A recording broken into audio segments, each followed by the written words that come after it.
இந்த பையனோட அம்மா இறந்து போனதுல இருந்து அந்த பையன் அவனோட சுயநினைவை இழந்துடுறான். சோ அந்த பையனோட அப்பாவை அவனை குணப்படுத்துறதுக்காக நிறைய டாக்டர்ஸ் கிட்ட கூட்டிட்டு போறாரு.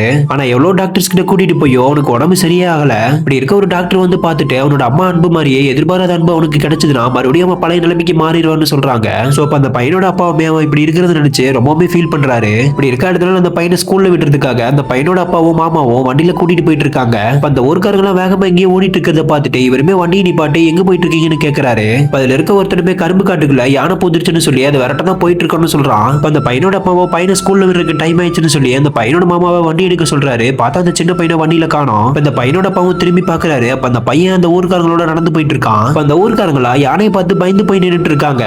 அந்த பையனுமே பயப்படாம அந்த யானையோட பக்கத்துலயே போறான். அப்ப அந்த யானையை அவனு ஒண்ணும் பண்ணாம அவன் கூட ஜாலியா விளையாடுது. இப்ப இந்த பையனுமே அந்த யானையோட காலில் அடிபட்டு இருக்கிறத பார்த்துட்டு கீழே கிடக்கிற மண் எடுத்து வச்சு விடுறான். அது மட்டும் இல்லாம அந்த யானைக்கு குடிக்கிறதுக்கு அவன் வாட்டர் கேன்ல இருக்க தண்ணியுமே கொடுக்குறான். அந்த பையனுமே அந்த யானைக்கு அந்த தண்ணி பத்தாதுன்னு புரிஞ்சுக்கிட்டு அந்த யானையை அவங்க ஊர்ல இருக்க ஒரு குளத்துக்கிட்ட கூட்டிட்டு போறான். சோ இப்ப இந்த பையனோட அப்பாவும் இது எல்லாத்தையுமே பார்த்துட்டு தான் பையன் மறுபடியும் பழைய நிலைமைக்கு மாறிட்டான்னு சொல்லி ரொம்பவே சந்தோஷப்படுறாரு.